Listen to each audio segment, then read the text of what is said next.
Thank you. Good afternoon, everyone. On behalf of Forest Services, I welcome all the participants to the Apar Industries Q2 FY21 earnings conference call. Today on the conference, we have Mr. Kushal Desai, Chairman and Managing Director, Mr. Chaitanya Desai, Managing Director, and Mr. V.C. Devakar, CFO, Apar Industries. I will now like to hand over the call to Mr. Desai for his opening remarks. Over to you, sir. Thank you, Samya. Good afternoon, everyone, and a very warm welcome to our Q2 FY21 earnings call for Apar Industries. At the outset, I hope all of you are healthy and safe. Let me start the call with a quick update, and then I will go into details of the segmental performance of the three businesses. So Q2 FY21 saw some amount of continued challenges of COVID-19, especially in the execution for domestic market. There's been a lower activity across domestic project sites in the second quarter, and that of course is combined with what is a slower period due to the monsoon. There was minimal production in the railways and defense manufacturing facilities, and a lot of tenders were deferred either from the lack of budgetary support at that point in time or the lack of meetings taking place for finalization between various central government and state government bodies. Transmission and railway tenders also have been postponed, many of them from April 2020 to sometime in the third quarter of 21. We should hopefully see them coming to light. So in putting these factors together, it has resulted in a lower domestic revenue and order booking. However, since we had already set our focus on increasing export revenues, and especially for our specialty oil business, with the location of our Hamria plant, it has actually helped us to counter some of the headwinds. We hope that in the second half, we will see tender activity pick up, and some of it will clear the pent-up demand that is in place. Plus, the government should hopefully, both central and state government, be able to allocate more money, given that the GST collections have now come in reasonably well for the last 4 months. Now coming more specifically to numbers in terms of our performance, in the second quarter FY21, Apar posted consolidated revenues of 1,482 crores, which is 19% lower than year on year, and this was largely contributed by a 29% decline on the domestic revenue side. Our export revenues were stable and actually grew as a percentage of the total sales contribution, contributing to 42% of our total revenues compared to 34% from a year ago. There was a smart recovery in our specialty oil and lubricants volumes due to a strong demand as well as a very large client base that we have developed over the years. Our EBITDA post Forex adjustment came in at 118 crores, which is 8% higher than the same period previous year. And the EBITDA margin is at 8%, which is up 201 basis points compared to the same period previous year. Both the specialty oils and the lubricant segment and the conductor segment posted a higher profitability compared to the previous period in Q2. So profit after tax was at 53 crores for the quarter, which is up 58% year on year. And one of the features I'd like to highlight in this is that there has been a 56% decline in finance costs, as the quarter saw lower rates and also some amount of improved working capital cycle. Some of it, of course, was contributed due to a lower top line, but a larger portion came from these other two factors. Looking at the first half, H1 FY21, Apar posted a consolidated revenue of 2,775 crores with an EBITDA of 153 crores and a positive PAT of 30 crores. So we have managed to reduce receivables and inventory in absolute terms by about 609 crores across the divisions as you look at the closure of 30th September. And we've also completely repaid all the moratorium and short-term funding that had been taken to tide over the initial months of the lockdown. So for all practical purposes, by the end of September, our cash flows were absolutely back on course. In terms of a couple of highlights in the transmission and distribution sector as such, so T&D companies won orders of approximately 7,000 crores in this quarter, which is a marked reduction over the same period previous year. 22 TBCB-based transmission projects are currently under construction as on September 2020, and we would imagine that activities would pick up pace in the second half for completing their execution. Most of these are for evacuation from infrastructure projects, which are essentially renewable energy projects. 1.08 lakh crores of loans have been sanctioned under the liquidity package for the stressed discoms, of which 30,000 crores has been so far disbursed. So the government is also working on some other systemic reforms like a new draft electricity amendment bill 2020 that will recast the costs which are reflected in tariffs, bring in compulsory smart metering, DBT, discom privatization, financial discipline for discoms, etc.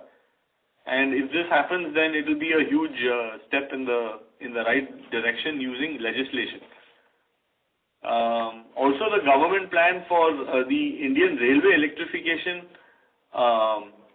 still stands at completion by the financial year 24, and 23,765 railway kilometers are still required to be converted.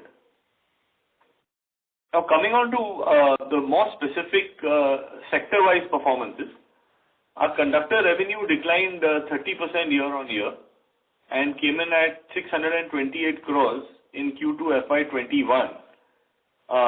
This was mainly due to a 48% decline in the domestic revenues and largely coming in from the COVID-19 related issues, as I've explained earlier, in terms of project sites and the work going on project sites, which only started normalizing a little bit closer to the end of the quarter. Exports declined marginally by 3% year-on-year, but still contributed to 56% of the revenues, up from 40% in Q2 FY20. So overall volumes fell by 22% year-on-year to 33,797 metric tons. So for all practical purposes, about 34,000 tons. There was an improved demand for the copper transposed conductors used in the transformer industry and OPGW based on new approvals which we have obtained. The EBITDA per metric ton post forex adjustment came in at 11,791 rupees per metric ton compared to 7,789 rupees per metric ton a year ago. If you look at the new order inflow, we had inflow of orders of about 805 crores in the quarter, which is 9% lower than same period previous year. The order book at 30th September 2020 was 1,698 crores, so 1,700 crores for all practical purposes. Orders in the pipeline are 380 crores, and these orders are basically where we are L1, and the formal order process or financial arrangements are still in the pipeline. If you look at the first half FY21, conductor revenues came in at 1,337 crores. So they are down 30% year on year. The EBITDA post forex adjustment came in at 9,071 rupees per metric ton. The new order inflow in the first half was 1,122 crores. So that's about 24% lower than the same period previous year. In the conductor segment, we were able to reduce receivables and inventory to the tune of about 294 crores. In terms of specialty oil, revenue increased 5% year on year to 599 crores. driven by about a 20% increase in our export revenues. We have achieved the highest Q2 sales volume over the last decade, which came in at 1,13,897 KL, which is 16% higher than the same period previous year. Exports contributed to 42% of the revenues compared to 36% a year ago. Our Hamria plant, which I had mentioned earlier, paid off in terms of the strategy of having multiple locations in multiple countries, was able to run at a capacity utilization of 98% for the quarter versus 65% in Q2 FY20. And we were also able to add several new customers to that site who wanted to de-risk their supply chain, given that the COVID-19 numbers from India were kind of peaking towards the end of August, beginning of September. So white oil sales both in the domestic and export market were up by almost 50% year on year.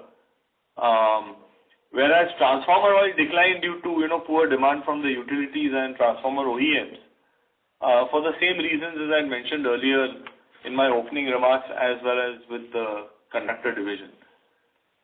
The auto lube side of the business and industrial lubricants have done quite well, where the revenues are up 15% year on year. Our focus on the agriculture segment on the lubricant side, where we supply Eicher, Sonalika and Escorts, contributed to approximately 25% of the oil revenues versus 23% a year ago.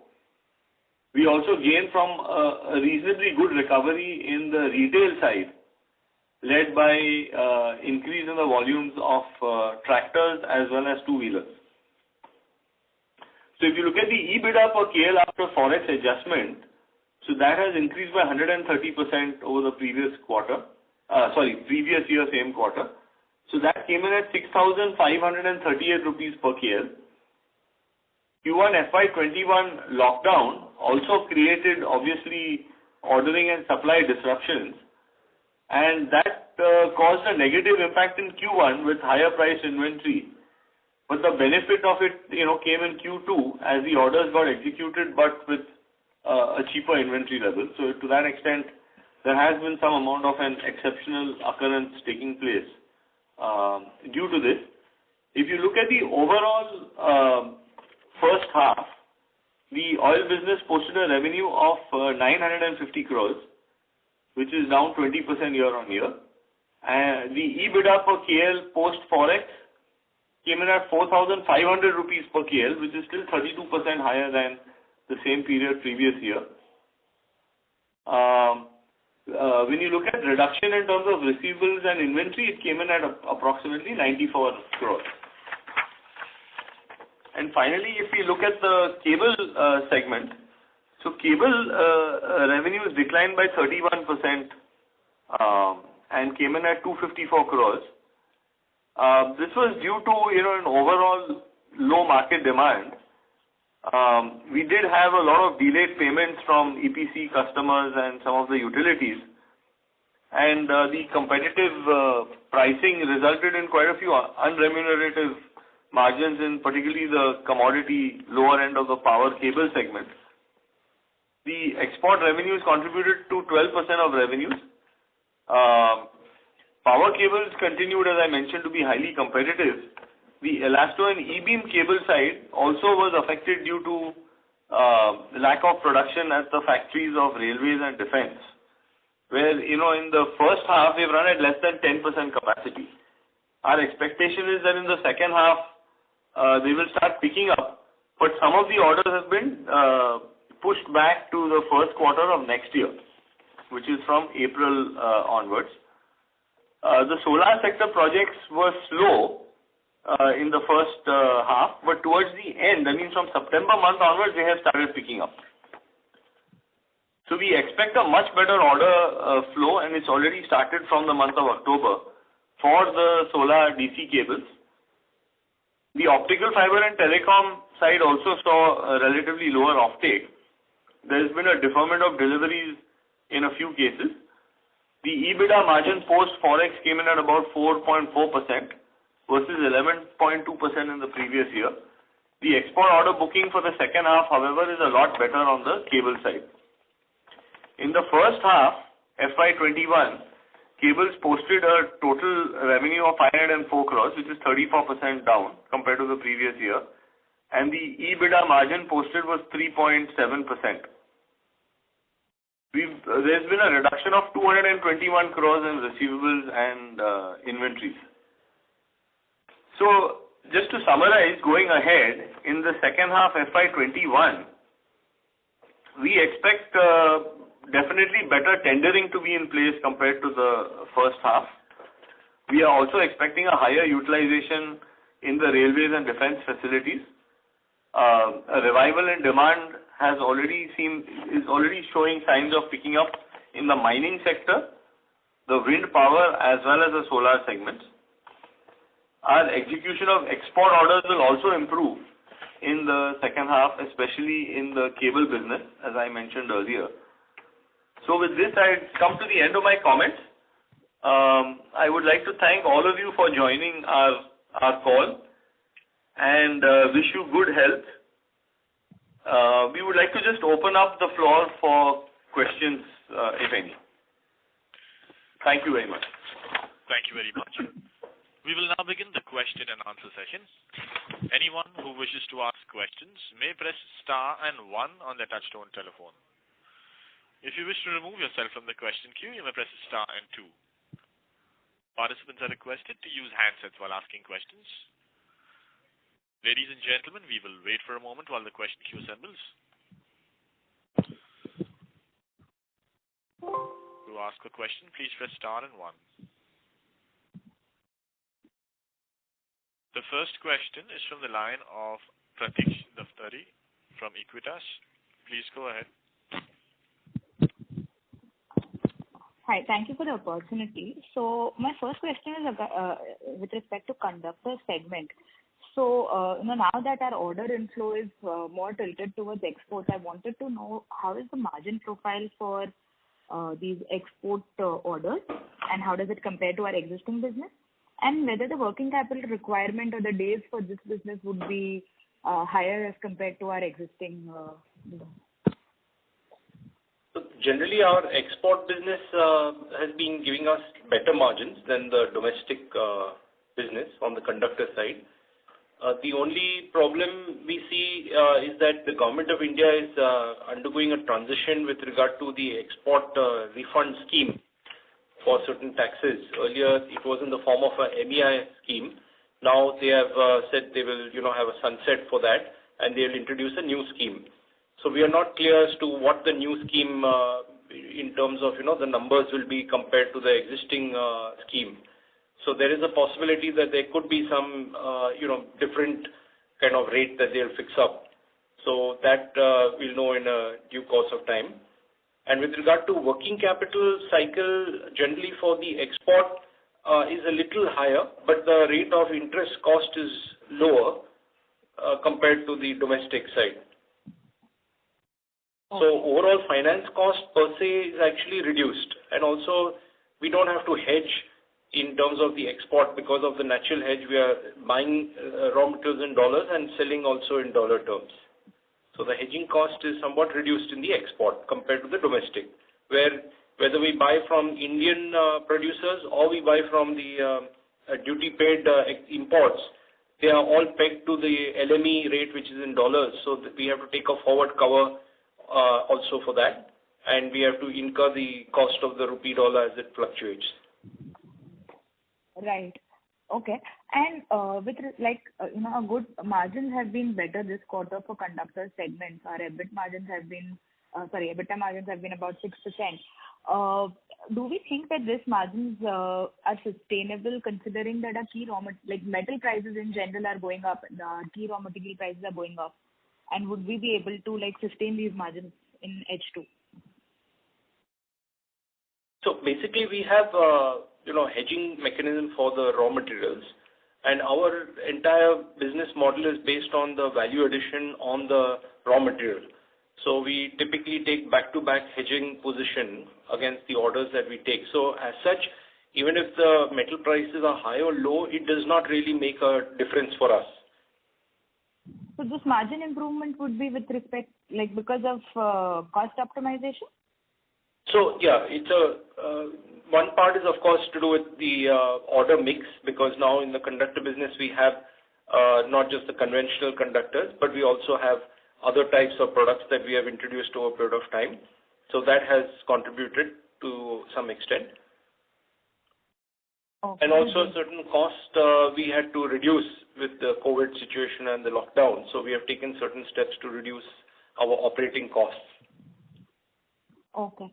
Okay. And with respect to volume, so what I have, last year we've done an average quarterly volumes of 40,000 tons. So do we expect to get something close by, say, Q4, or this year volumes will be substantially lower? As things stand, they look like they will be lower because in India, a lot of the tendering is got postponed, So we'll be taking somewhat of a reduction in volume on the local business. We are trying our best to try and make up on the export side, but probably net we may still see a reduction in the volume. And also, some of the other businesses where, railways are involved and all, there's also been a slowdown basically. So a lot will depend on how quickly, people want to catch up on the 6 months which are practically been lost. Right. So if you see the plan, we had approximately 140,000 tons which we planned for the year. And if you see the first half, it's come in at around 66,000 tons.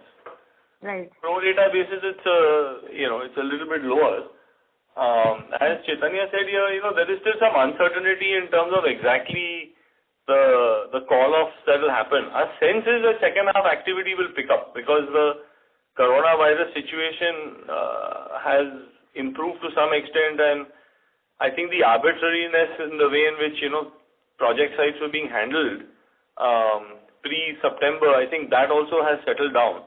So hopefully we don't get a huge spike after Diwali, which disrupts things. But otherwise, I think the second half should look a bit better. It's difficult to peg exactly what it would look like, but the general trend looks like it should be a bit better. Right. Okay. That's great to know. So on the interest, but I think it's a commendable reduction in cost. I think 30 crores over the quarter was a great number.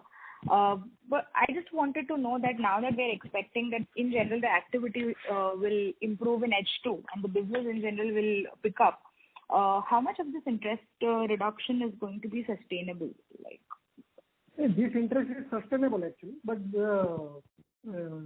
if we do more business, then more working capital will be required actually. That is true actually. Okay. And but just if you see that if you take the if you just look at the whole first half situation, the revenues have been down by about 20%, whereas the interest cost has been significantly reduced. So it's come on account of two fronts. One is a lower interest rate itself, and secondly, more discipline in terms of the whole working capital cycle. So being more selective in terms of who we do business with, what are the payment terms, inventory optimization, all that sort of stuff. So there is a certain portion, as Mr. Devadkar said, which is sustainable. Only Correct. 20% of it has come down on account of the volume, which was lower, or rather the value which was lower. Correct. Okay. And sir, if you could just give us the non-fund based, limit number along with the breakup. I'll just give you the total non-funded number, interest bearing, is 916 crore. Okay. Out of that, 578 crore is labor based. Okay. And 318 crore is domestic. Okay. And sir, now this year, this 6-month period, our balance sheet shows that there has been increase in short-term debt. So are we, moving on to a model where we'll be taking more of fund-based limits and maybe we are reducing non-fund-based limits, or is there? No, it is not like that actually. It was this was for the initial COVID period we had taken moratorium finance, and that moratorium finance later on, because it was costly, moratorium finance the bank gave, but that was costing 10.8%. So we did a bias credit actually, which costed us less actually, about 5.4% actually, and repaid the moratorium finance. Okay. But our model will remain as the supplier credit, what we have been doing actually. The same model will continue, more or less. Okay. And sir, with respect to oil segment, so how much was the decline in transformer oil revenues? So the decline in the transformer oil volume was down approximately domestic. Domestic was down a little over 10% in the second quarter compared to the same period previous year. Okay. And but it was more than made up by whatever happened, the applications where white oils and pharmaceutical oils go into, because they go into medical formulations, food packaging, all these areas, we saw substantial increase. Right. And sir, so this margin, now you said that, Q1 we had high priced inventory and, the raw material costs, and Q2 we had lower price and there's an exceptional gain here. So how do you see this margins normalizing? So, that's why I mentioned that, the average that we see in the first half is what we pretty much are, at that level even in Q3 now. Okay, so average margins of H1 is sustainable? At least, yes, so far, Q3 seems to be also pretty much in that line. And sir, what about our new clients? The volumes that have come from the new clients, and there's a sudden surge in utilization in Hamria. Is this because of the COVID disruption, or we would be able to retain these clients and this volume? So there were several of our existing clients also became new clients for that facility because people wanted to, or customers are always looking now at the supply chain risk. Also, there is an acute shortage of containers, and the freight rates have substantially gone up, and India has seen a relatively higher increase in freight rates compared to other locations. So when you look at the whole analysis of things, risk mitigation, just in terms of location versus delivery, etc. Customers are so we are one of the few who is able to provide out of India two alternate locations which are unconnected to each other in terms of supply chain risk. Right. So we've gained market share as well as the business has got split a little bit between India and Hamria. So the two effects have happened. So one is we've signed on new clients and there is an absolute increase with clients. And secondly, there has been some movement out of India into Hamria as part of a risk mitigation strategy that customers have had. Okay. All right. And sir, with respect to working capital requirement, I think this segment has been the one which has the highest, working capital requirement in terms of days. So how is that faring? It has improved actually. What would be our days like in this segment? Debtors is 76 days and inventory 51 days. Sorry, come again, 57 days for debtors and inventory? 76 days debtors. Okay. And inventory 51 days. And this would compare to earlier of? About 4-5 days improvement is there as far as debtors is concerned. And further you will be able to see some actions have been taken, actually some decisions have been taken. The impact of that you will be able to see in Q3 and Q4.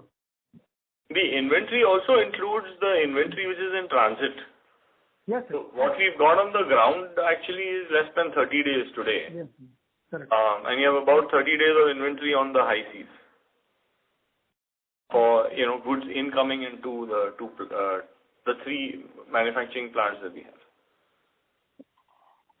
And so my last question, so this, what we've understood is that the overall orders in T&D has gone down, and the relief package for DISCOMs, what we've understood is that the disbursement is really low. Since most of our business is, dependent on power sector, a lot of our segments are dependent there.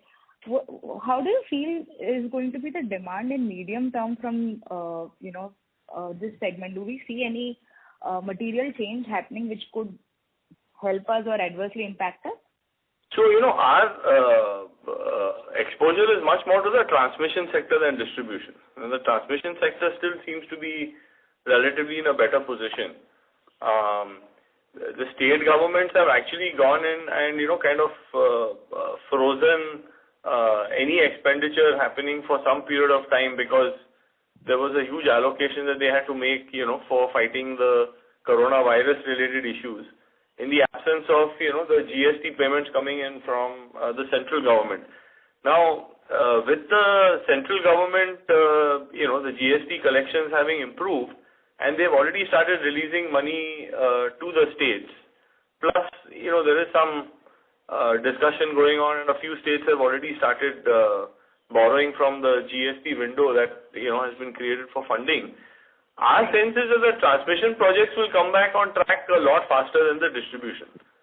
So on the distribution side, we really have only the cable business which has a direct impact. And of that, there are the bulk of our cable revenues come from 3 states as far as the distribution companies is concerned, which is Gujarat, Maharashtra, Karnataka, and to some extent Kerala. So these 3 states are relatively not in such a bad position as far as the DISCOM is concerned. Gujarat is, the DISCOMs have traditionally been profitable, and in Karnataka, a lot of our work goes on between Bangalore with a B and Mangalore with an M, and those are fairly profitable hubs in Karnataka. So there will be some impact, but it's not going to result in, that derailing whatever business that we are seeing on that front. Our concern has been more on the cable side on 2 fronts. One is the general demand has been relatively affected. And secondly, a very profitable portion of our business was supply to the railways and the defense sector. And because no production has been happening over there, it's less than 10% for 6 months. Activities have started picking up, but you've got a lot of deferment in supplies happening. So I think that's where we see a bigger red flag than any problem on the distribution side, the utility distribution side. So, sir, how soon do we expect the Transcom activity to pick up? And what would be our, trigger point for railway and defense to, for their production to pick up? Like you're saying that it's 10%, so. I'll take the question on the defense and railways. That's really anybody's guess. Okay. The private sector running at full, our plants are running at the full capacity from middle of May. These guys are struggling to follow, all the norms which the government has set for all the manufacturing companies in terms of, the precautions to be taken and et cetera. But having said that, they are located in, a lot of the plants are located in the eastern part of India and in the south. ICF, for example, is in Chennai.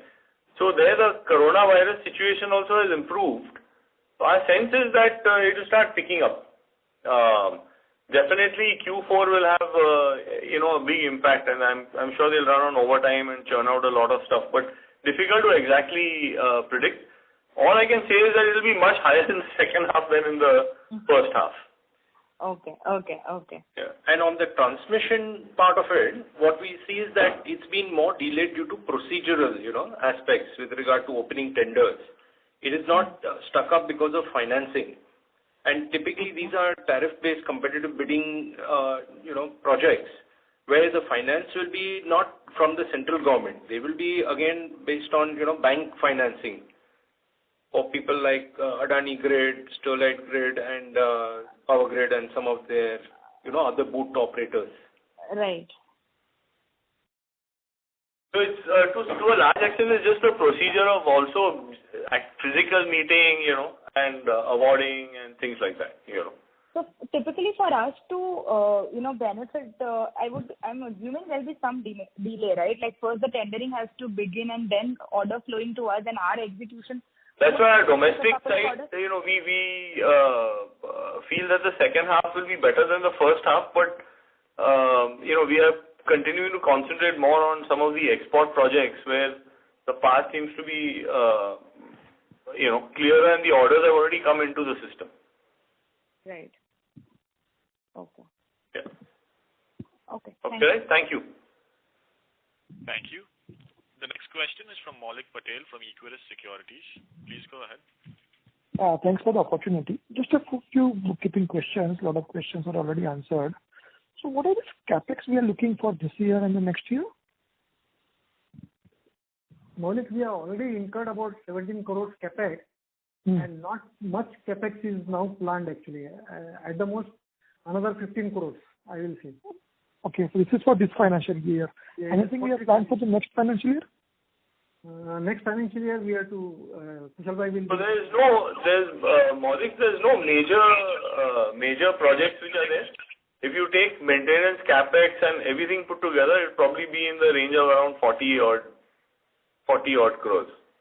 So the question is in the context of the last 2 years, not this year, but the previous 2 years, we invested a lot into the creation of the facilities and others. And now given that, so are we looking to reduce our long-term debt in the next 2 years significantly from the current level? So whatever long-term debt we have in the next couple of years, so it will be largely paid off. There is one ECB that we have which is a little bit longer term. But as the due dates come for this, we intend to pay it off and then not likely to have to take any more debt on. So we are on a debt reduction mission as opposed to, needing any further long-term borrowing as such. Okay. My second question is that given this whole pandemic and the way the things are working, have you seen any of your business, particularly from the export, that the competition from the China is lower, or the buyers are preferring more about non-Chinese players? Something have you observed? So if I just run through both the conductor and cable business are the ones which have been facing competition from China as such. One thing on the cable side is that the inquiry levels have substantially gone up. Okay. And it has translated in some amount of business coming in. We believe that it's at the expense of diversifying the supply chain relative to China. Sure. But I think the bigger kicker will come in when customers are in a position to travel here and complete doing all their diligence. Okay. Because we've done whatever due diligence has been done with customers, it's been done all online. Where sure. You had with cameras moving around and equipments and things like that. So the work has already started, and there is a definite interest in terms of diversifying supply chains away from China. But customers need to establish, that not only quality but even delivery and things like that are all falling in place. So we see a longer term trend for sure. So that's more prevalent in the cable business, right? Yeah, in our oil business, we don't compete with the Chinese at all. The Chinese are very internally focused. Sure. Conductor side, there is competition in certain markets outside India where the Chinese have been active. But the sense we get is that the clients are, if other things being equal, they would prefer to buy from maybe an Indian party compared to a Chinese, just from a trust point of view. One of the markets where we've seen a clear benefit, and our tenders, quotation, discussions have reached significantly more serious levels, has been in Australia. Okay. You see the Australian business, on the cable side, substantially increasing in FY21 compared to FY20, in spite of, all the other limitations that I've mentioned. And in some of the other places also, I would imagine that this will take place. So, I won't bank on some huge number changing in Q3 and Q4, but this trend is a trend which is definitely going to be in our favor, and we are working as hard as we can in terms of putting more and more resources onto the export side to build that part of the business. And in the longer term, I'm sure that business will shift in our businesses from China to Indian companies. I got it. Thank you. Thank you. The next question is from the line of Saurabh Patwa from HDFC Mutual Fund. Please go ahead. Good afternoon, sir. Thanks for taking the question. Yeah, good afternoon. Wanted, sir, some bookkeeping numbers. What would be the amount of LC and guarantees? Yeah. So the total LCs are 916 crores.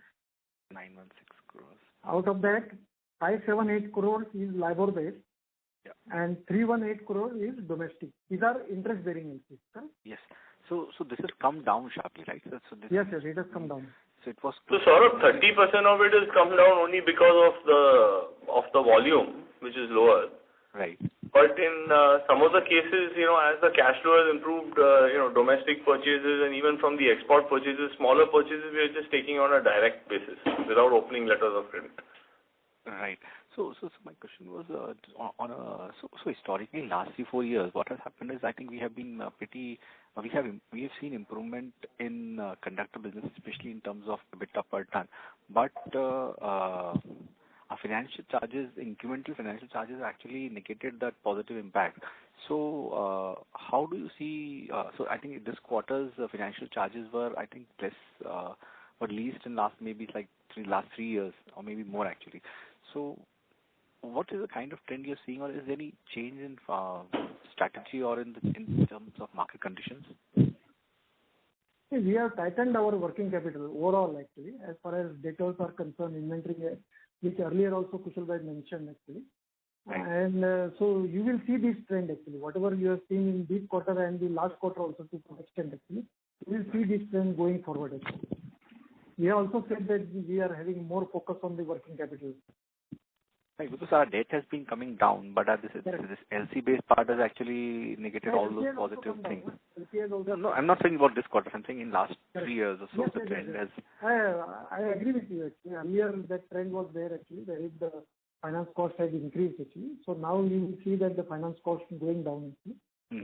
One of the things, Saurabh, that you may have even picked up from the last call that we had on the call before that we had, and this was before the pandemic came in and hit, that we had already put a plan in place to make sure that our finance costs came down and the total working capital cycle became more efficient.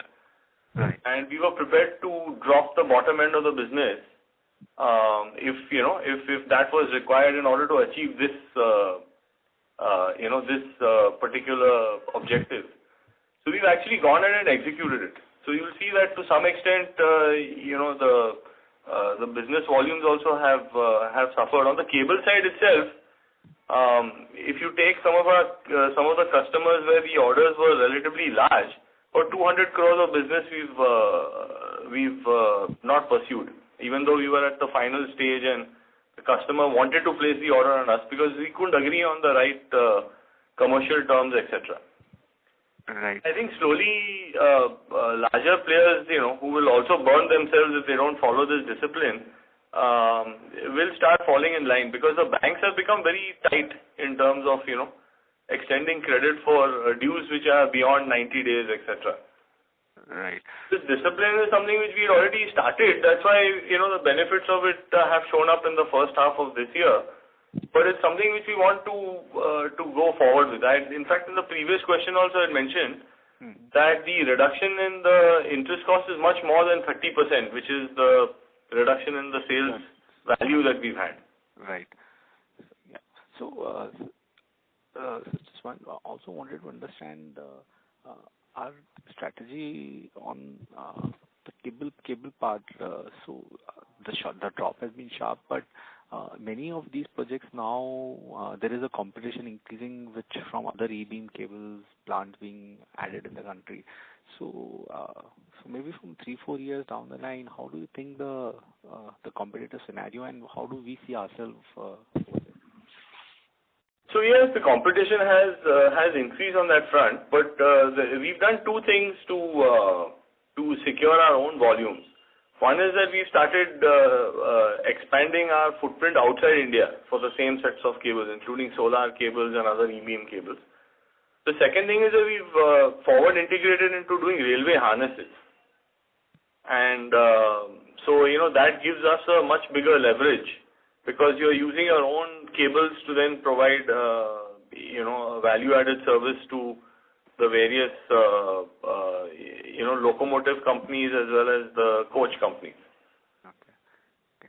So the harness business also will help, so that's another additional source of growth. Using the same E-beam cables, but the cables are cut and put together, in a ready-to-use frame. Just like how you have harness, for cars, with companies like Motherson Sumi being leaders in that space. Yes. We also have, we are the first guys to get approval from JBM for the electric vehicles, the buses. Right. So we've got the first order of 99 buses, and that's to be followed by another 140. So that also we are supplying an electric harness, the cable in the harness form to JBM. Understood. So if I can just now ask one more question, if I can just add on. So in this Humrias, now we are reaching our utilization level, which we were always targeting. And I think our presentation also mentioned that a large part of it is also due to a new customer addition.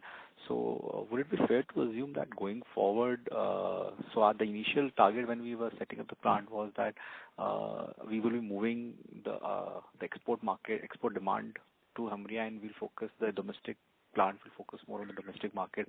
Are we nearing that thought process? Not entirely, Saurabh, in the sense that our idea is to utilize our Indian capacities and then, have the Humria capacities incremental. Some of the cannibalization has taken place to win overall business or overall share of business from customers by providing, a de-risked supply chain, which none of the other Indian competitors of ours have been able to provide. If you see the Humria's capacity for the quarter was 98, for the half year it was 76. And we can actually look at debottlenecking and produce more over there with minimal investments in piping and other things. So we will do that as and when it comes up. There are certain the other thing that we've evolved to is that there are certain product lines which we are executing now out of India, where the products are of a higher value and more specialized. And we've moved some of the more commodity products of white oil, etc., to Humria, which they can execute reasonably efficiently. So one of the things that has been demonstrated in this quarter is if you look at the fixed cost structure at Humria, even though they ran at about 98% capacity compared to the previous quarter, which was in the mid-50s, the cost structure hasn't changed very much because the plant is highly automated. Whereas, in our Indian plants, if we were to step up that kind of production, there is almost a linear increase that happens on the variable cost front. So we expect to continue to push as much of the commodity business, of white oils and a certain geographic spread to the Humria plant. And we are using the better or the more specialized infrastructure here to do more specialty grades out of India. So you will still see both the plants, export happening from both locations. Okay. So, but then this will increase our blended margins compared to our historical, say, like what we used to make between like 4,500 to 5,500, what was generally the average. So, does this make a longer term, medium term change to this? So, obviously, last 2 years have been weak, but yeah. So, it absolutely should. The last 2 years, we've had finance costs and forex changes, affecting this. More and more volume you do out of Humria, we are also immune to any of the forex recognition related things because the whole business is a dollar-run business. Right. And also, as you mentioned, that the fixed cost of Humria was the same even 2 years. Yeah, because the plant is extremely automated. It's significantly more automated than the transformer oil, white oil facility we have here in India. Right. So the more we do, more beneficial it is. There's hardly, when you increase the production from the mid-50s to 98, you needed an addition of around 10, 12 people in total at the lowest level. You had to add some forklift operators, things like that. Right. So the rest of it, the management staff remains exactly the same because it's just sitting in front of computer terminals and just processing more volume. Thank you, sir. Thanks a lot and all the best. Okay, right. Thank you. Thank you.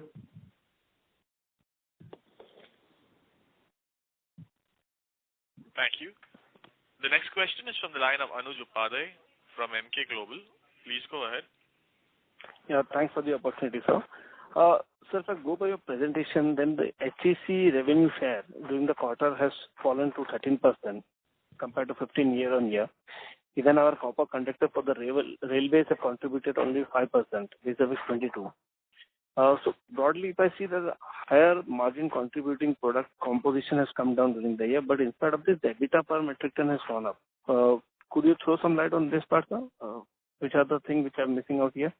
This is because of the per order profitability. See, we have cut down on some customers where the margins were lower actually. And we said that we will do away with this business, but we will not take the lower margin business. So you are right actually. The conventional conductor and rod business profitability has improved. Also, it has to do something with the cost reduction actually. A lot of cost reduction initiatives were taken actually pre-COVID and after COVID also actually during that period also. So that has also helped this. Okay. Second, sir, any outlook on the domestic transmission oil? Because what has been years, they have been suffering in terms of gaining margin in this segment. And even in the current quarter is the export business which has done extremely well. But the transformer oil within the domestic is something which is suffering. On the other hand, we are seeing a much better traction across the white oil and the lubricant segment. So any long-term business decision which we are planning to have so that, to shift our focus more towards the non-transformer oil segment, or will continue to have our strategy of 50-50 across the transformer and non-transformer? So to tell you honestly, the volume which is coming out of the different segments, they are not interdependent. We can follow an independent volume on transformer oil versus on white oil and lubricants. So we have consciously been trying to grow our lubricant volumes, and we've been succeeding in doing that. In terms of transformer oil, the domestic demand itself has been soft, and then, as you may have heard earlier, we put a lot of more discipline in place in terms of financials and, even profitability that we would want a minimum profitability. So customers who we are not able to get that from, we've decided to just allow that business to just fall off. So in the half year, the profitability of our transformer oil business also has gone up commensurately. That's how, because it is still a chunk, it's still a chunk of the total amount of volume that we do. It's around 35% of the total business that we have. Sorry, 29% of the total business. Oil business. Yeah. So the profitability on that also has gone up. And we will continue to follow this because, as we mentioned before this year started, that if some volumes have to fall, we are okay with it. But we want to concentrate on our profitability and our return on equity, return on capital employed. All right, so we're kind of following through on that. Okay. So the one-off benefit which we had this quarter, was it applicable to across the oil segment? For both the lubricant and industrial as well? No, actually the lubricant doesn't have that. It happened more in the case of transformer oil and to some extent the white oils. And it's actually pretty simple in the sense that you had orders which you were supposed to execute in the first quarter, but customers were not able to take the product because of lockdowns and various other related issues. So they deferred the schedule into the second quarter. So in the meantime, we booked more business, new business in the first quarter, which obviously had to carry prices that were more competitive and prevailing in that period. So you used more expensive raw material to service a cheaper price order. And then when these got deferred into the next quarter, you used the lower price raw material, which came from the lower crude prices, etc., and executed those deferred orders. So as a consequence, to be fair, we've been saying that if you want to evaluate the profitability of the business, it's better to look at it for the half year. that, this impact is actually something that you can ignore, when you look at the half year. And whatever we've done in the half year, we are seeing the similar kind of profitability in the Q3 as we speak today. Q4 is again a little open. You have a new US president going to come in. We don't know what the impact will be of these lockdowns and things in overseas countries, because all of this has a fairly sensitive bearing on prices of crude and crude production and things like that. Okay. Yeah. And sir, on your order book within the conductor segment, can you just give us a breakup? How much would be the high margin one? How much would be the conventional one? Or as Mr. Divakar said, now because of this change in the business metric, even the rod business have a now better margin. So we should assume that this entire order now comes under the high margin segment. Yeah, but still, if you want actually, the STLS conductor orders are 329 crores, and copper railway conductor orders is about 95 crores. Out of the total order book of about 1700 crores. But you are 329 was for? 1700 crores total order book. Yes, sir. And in 329 was for? STLS. Okay. Same as HEC, what he said. Right, sir. HEC, and copper railway is 95 crores. Sir. You are saying something, sir. Sorry. Copper conductor, 95 crores pending order. Because the railways tenders have got postponed, as we said earlier actually, they are not able to work virtual. They require personal meetings and all these things. So perhaps it will start in now, this Q3. Got it, sir.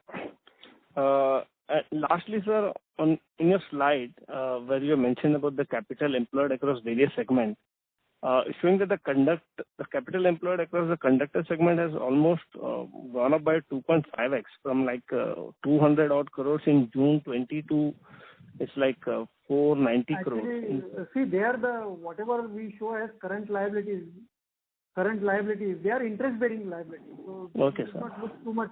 Actually, what has happened? Actually, we have paid off the current liabilities. A lot of current liabilities we have paid off during this period.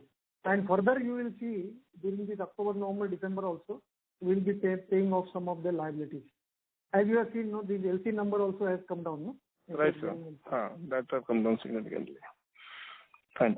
If I can add one more, sir. Lastly, on the renewable space, are we seeing any traction, sir, across the solar and wind for our e-beam segment?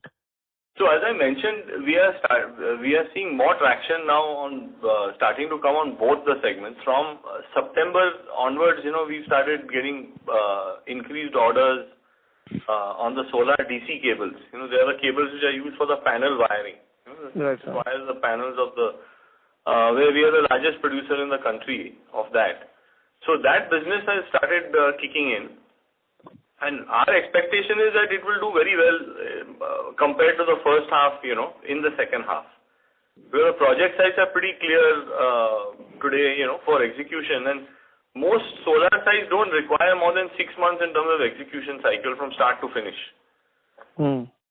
So you will see a lot of activity happening in solar in the second half. The activity in wind also has started picking up, where order inflow from Suzlon, Gamesa, all these guys have started increasing. So both those segments will do a lot better in the second half compared to the first half. Well, fair enough, sir. That's all from my end. Okay, right. Thank you. Thank you. The next question is from the line of Adit Shah from Vibrant Securities. Please go ahead. Hello, good evening, all of you. I hope you're doing well.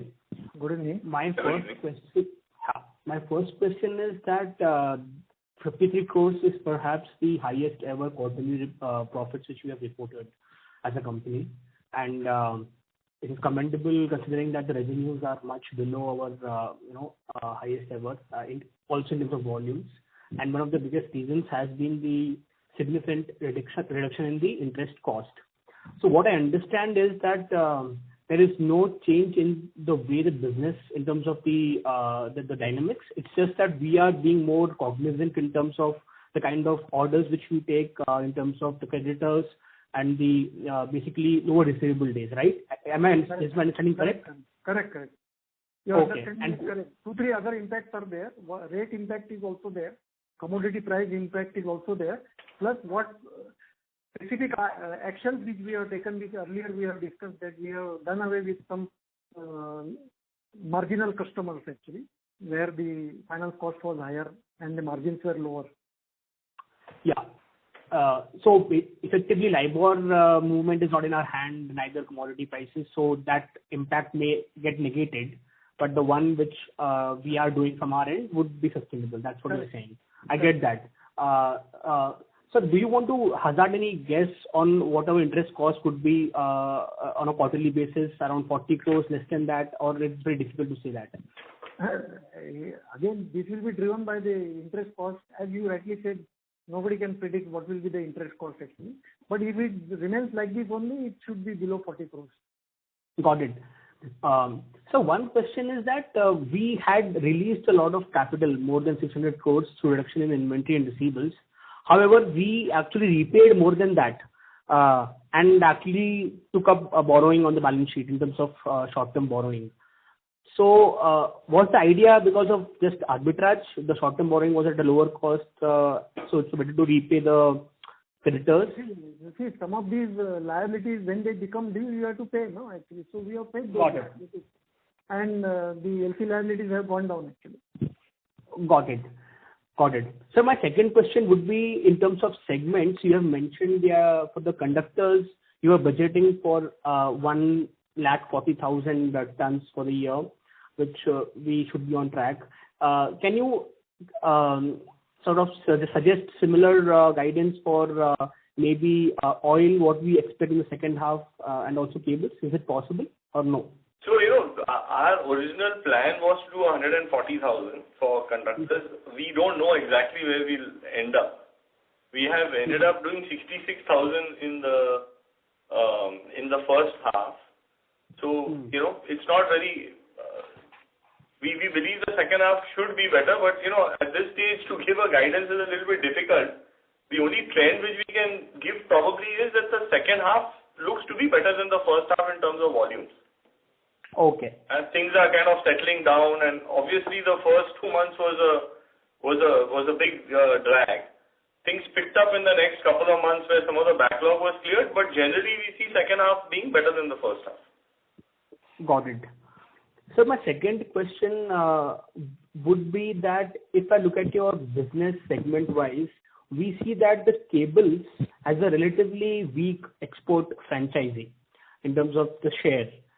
Is there any particular reason for that in terms of the kind of products which we are making?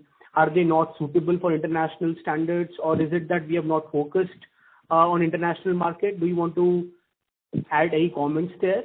Traditionally, our exports in the cable business were happening more into Africa. And we had ridden on the back of, our conductor business and approvals which we had, in Africa, a lot of World Bank and African Development Bank aided projects and things. So, today we are actually expanding our cable footprint to cover countries like Australia, the United States and other places, where especially we see that predominantly in the past Chinese companies have been primary suppliers, and where there is an opportunity that has opened up. So, we started focusing on our cable export business from the December ending quarter of last year. That's the September-December quarter, where we 2 new salespeople added just before the lockdown, the lockdown started. So there is a significantly increased focus on the export business. It's just that it's difficult for customers to come and do, inspections, so the business has started. But I think it will accelerate, as the quarters go by, and especially once travel opens up. Because if you want to buy high-value, critical type of products, they obviously want to have a much better look and feel, in terms of the manufacturing facilities and the infrastructure which we have and things like that. So in fact, to some extent, China is benefiting because of the lack of, people being able to do all this diligence properly. Once the diligence starts, I think companies like us and countries like ours will be able to accelerate this transition. Understood, sir. And sir, do you think that export business within cables would be, in terms of profitability, at par with the domestic business or better? Yeah, it should be in the same range, if not better, maybe even better in terms of working capital for sure. Because many of these are all LC-based, sort of transactions. And the customers that we are dealing with, many of them are big EPC players and also utilities. Understood, sir. So within the cables... The reason why profitability in the export market should be lower than, like-to-like products in the domestic. I get that, sir. And is there any opportunity within very niche sectors in cables like defense, what you're doing in India? Or that is too I think far away? That would be a bit utopian for us to think, that would come about. Because the big defense providers come from the United States, Russia, France, these sort of places. So the defense is going to be largely an Indian thing. Of course, we are going to see increased business there because this Make in India has been actually accelerating. And we've done many, more than 50 prototypes for the various armed forces, that is the Navy and even the Army. Of different types of cables and things. So they're all under testing at various stages because defense is a long cycle business. Got it. We'll pick up, but that business will be domestic. Our E-beam cables and the other power cables, we expect a larger share to come from overseas over the next couple of years. Got it. Do you want to comment on the new products which we had launched over the last 12 to 18 months, like CTC? Not CTC, the one for transformer? It's also CTC, copper transposed conductors. So okay. In my opening remarks, I mentioned that we started getting more and more approvals from the transformer manufacturers and the utilities. Okay. In fact, that effort has been significantly slowed down because of the lack of being able to travel and meet. But in spite of all that, we've got more and more people, approving. Where the process was started prior to the lockdown, we are following through on it. Approvals are coming through, so you will see a jump in the business of the copper transposed conductors. Similarly, we will benefit from the OPGW product line because significant competition was coming from Chinese manufacturers in that. Mm-hmm. Okay. And with the new rules which are in place, they are almost excluded from being able to quote on the business. Understood. The sense is that as the tenders are coming up, the share of business which we will gain will be much higher. Understood. And sir, this rod thing is like a intermediate product in the conductor value chain. Is that what it is? Well, part of it is, and part of it is actually going into other applications which are not to do with the electrical field.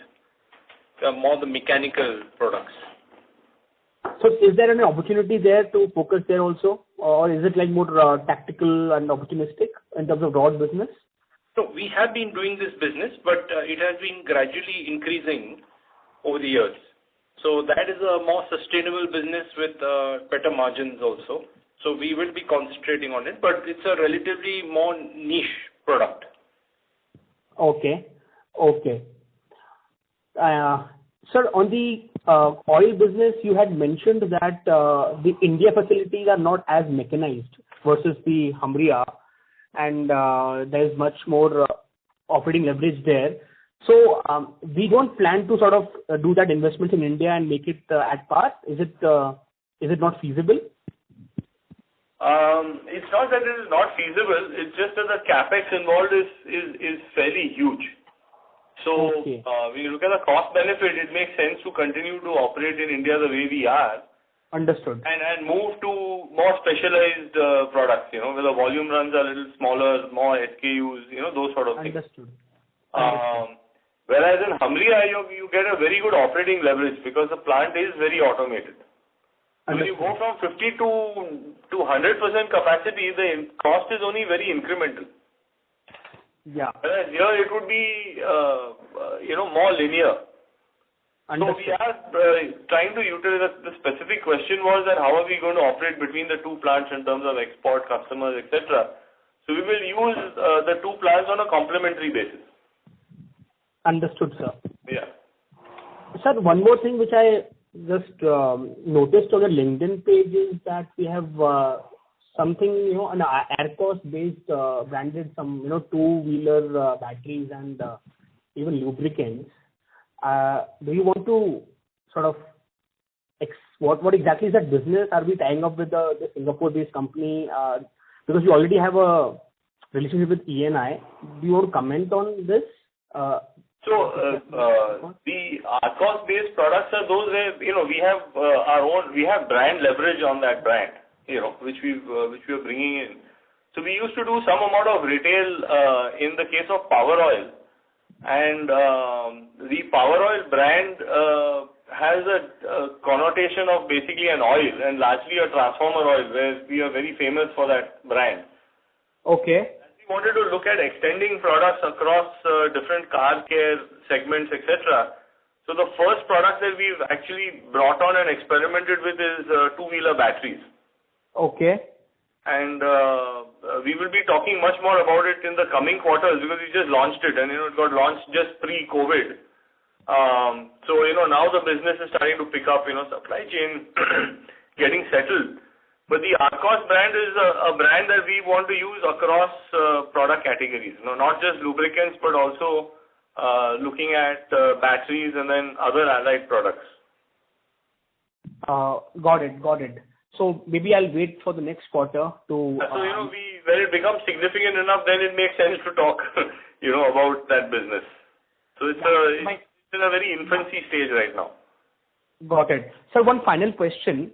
Based on the management's estimate, the current, the capacities which we have across India and even the Middle East, across different products, you also talk about in terms of return on equity of 20%. So what I understand is that you believe that this company sort of has an earnings power of around 200 to 250 crores. Is that the right number which you feel, or can it be significantly higher than that also? Just to understand what do you think is the potential, sort of profit generating power of this business, because I think for the last 4-5 years it has been underperforming in terms of its true potential. Do you want to comment there?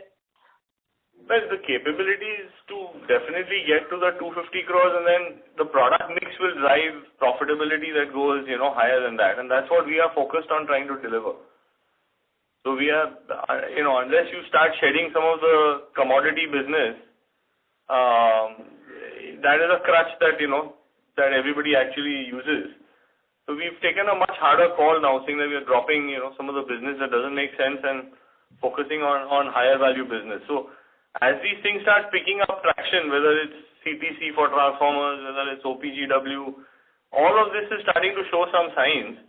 It will deliver then higher, EBITDA margins on a blended basis per ton or KL, etc. You see, our lubricant business also has been regularly going up. Mm-hmm. And the performance of that was getting a bit hampered, just because of fluctuation in prices, which happened particularly in the previous 18 months. Mm-hmm. That having leveled off, the results are now much more evident, mm-hmm. to be seen. Sure, sir. So the operating leverage really comes from the mix. Got it. Yeah. Got it. Sure. I wish you all the best to you and all the team. And we'll look forward to talk to you in the next quarter. Yeah. Thank you. Thank you. Yeah. Thank you. Thank you. Before we take the next question, a reminder to participants that you may press star and 1 to join the question queue. The next question is from Dhiral Shah from Phillip Capital. Please go ahead. Yeah, good afternoon, sir, and thanks for the opportunity. So my question is again pertaining to the finance cost. Maybe we have seen a lower commodity prices in H1, and now commodity prices have moved up. So do you feel we will stick to our guidance of let's say less than 40 crore per quarter of finance cost in spite of commodity prices moving up? 40 crore should be possible actually. with the lower interest cost actually, which is there, and plus what actions we have already taken as far as the financial discipline is concerned across all the businesses. So you don't see much deterioration in working capital because of this commodity prices moving up, right? No. And the commodity prices have moved up, but they haven't spectacularly moved up or anything. It's still, oil has moved a little bit down. Copper and aluminum have moved up, but they're not at all-time highs or any such thing. Okay. But sir, my question is again, let's say maybe in coming quarters, let's say it moved up to all-time high. Do you feel you can maintain this kind of a quarterly run rate of finance cost? Then see, if it moves up by 100%, then obviously we will not be able to manage, no? So okay. We should be able to manage actually because of all the actions which we have already taken. Okay. And so now we are more focusing on the value addition part. So what kind of EBITDA margin we are likely going to sustain in coming quarters? So we go by metric tons, and so in our conductor business, our target is to try to get to 12,000 rupees per ton on a sustainable basis. So all the actions are targeted towards getting there. In our oil business, sustainably we want to cross 4,500 per KL. And in the case of cables, we want to be double-digit EBITDA per metric ton. 11%. But cable will take a little bit longer because of all these other issues that have happened with defense and things like that. So until that normalizes, because that's quite a profitable part. But on the conductor and oil side, we are pretty much already there. And if you take the second quarter, and for oil the entire first half of the year. So it's the cable side that we need to focus on now to bring it up into that double digit back again. Okay. And sir, lastly, with the kind of current gross block which we have, what kind of potential revenue we can generate, sir, from that? See, our current utilization across the facilities is only in the mid-70s. If you exclude the Hamria plant, which produced at 98% in the quarter. So we can easily produce 33 to 40% more than what we've seen in the last quarter. And then we've crossed the bridge when we come to it. Our whole focus is really that if we land up with a capacity constraint, we will see whether it makes sense to put more money to expand capacity or to drop product lines which are more commodity and not paying us enough and focus more on value-added products. Because we don't want to play a volume game anymore. We are concentrating on getting our metrics in place. Okay. Got it, sir. Thank you. That's it from my side. Thank you very much. That was the last question in queue. I would now like to hand the conference back to the management team for closing comments. Yeah.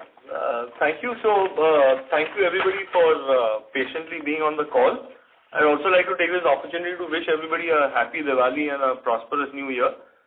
And certainly we see, as I had mentioned in my closing remarks of my initial talk, that we see a better second half with increased tendering and higher utilization from the railways and defense facilities, a revival in mining, wind and solar segments which already seems to be underway, and our export execution will only increase as time goes on, and we are also able to leverage supply chains, de-risking from China into India as such. So with that, I'd like to thank everybody and wish you all good health. Thank you very much. Thank you very much.